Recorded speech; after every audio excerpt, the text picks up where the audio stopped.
Harrison does have an apprentice, also a well-known visual artist in her other life. It takes about 10 times longer to do things than you would think it does. The reality is that it's really, really, really specific work. It's everything planning, measurements and adding his own style to a style that hasn't really changed for centuries.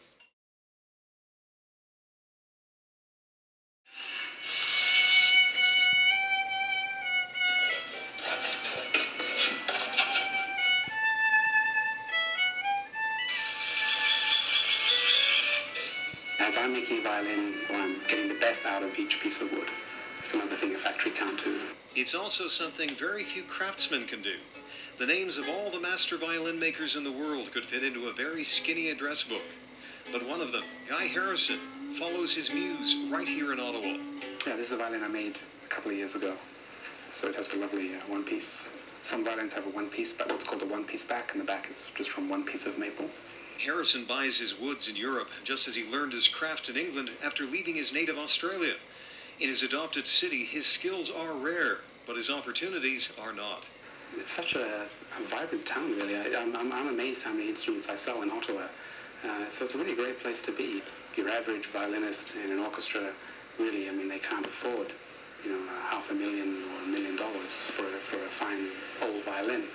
So really, the other option is to buy a new violin. And so in the last 30 years, new violin making has just been reborn. In an age when most things, including musical instruments, are mass-produced by people operating machines, it's amazing to think that someone can take pieces of raw wood like this and, using only hand tools, fashion them into what amounts to art objects that sing. What's slightly easier to grasp is the kind of craftsmanship it takes and how time-consuming that can be. In fact, Guy Harrison needs about a month to fashion a violin, another month to varnish it.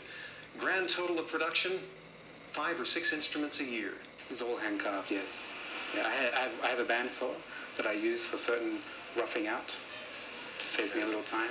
But that's it. That's my one machine.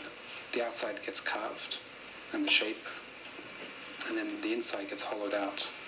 And there's a reinforcing bar inside as well. Harrison even makes his own varnishes, according to a centuries-old formula. And then there's the restorations.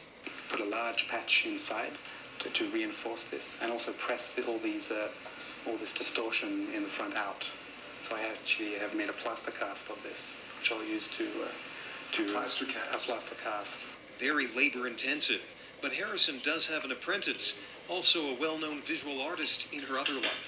It takes about 10 times longer to do things than you would think it does. The reality is that it's really, really, really specific work.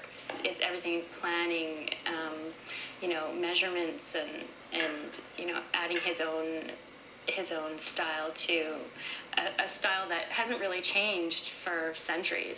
But it's work with a powerful appeal, centuries of tradition, and a bright future in Harrison's new world. For me, I think I'll be doing this forever, I think. Yeah, I'm very happy doing it. It's what I do best, so.